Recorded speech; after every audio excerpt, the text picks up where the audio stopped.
We're with Martin Biron now, and Marty, the Jets won the President's Trophy last year. They are currently dead last in the NHL standings. So where did things go wrong, and can the problems be fixed? Well, I get that, they were missing Connor Hellebuyck for a part of this, but, on November 21st, the Winnipeg Jets were 12-7 and a few overtime losses. They were +5 NHL 500. And in the last 19 games, they only got 3 wins. And why did they only get 3 wins? It's not goaltending. It's not that they lost Connor Hellebuyck.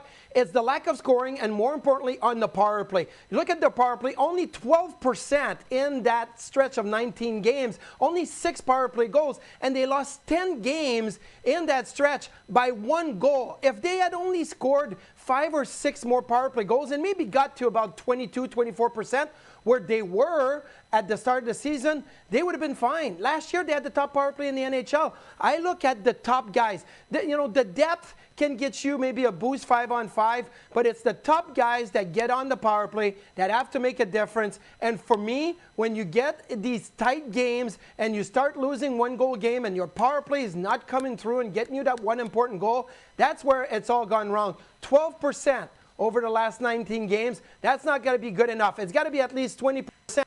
And they wouldn't be last in the NHL if it wasn't for the bad power play. Wow, the power play having that much of an impact for the Jets. Now, the season hasn't exactly gone to plan in Toronto either. The Leafs enter 2026 14th in the Eastern Conference. So between the Leafs and Jets, who do you think has the better chance of getting back into the playoff picture?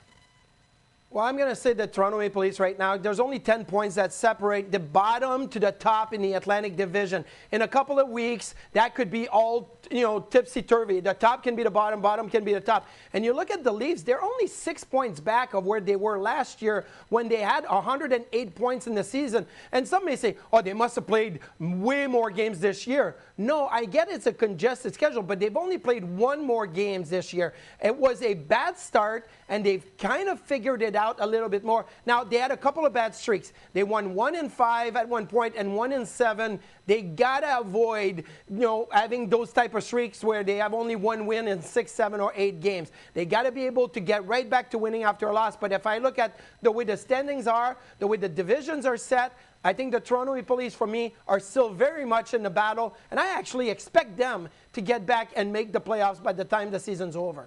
Okay, well, that's good for Leafs fans, but despite being 8 points lower in the standings, FanDuel still has the Jets as a better bet to make the playoffs than the Leafs.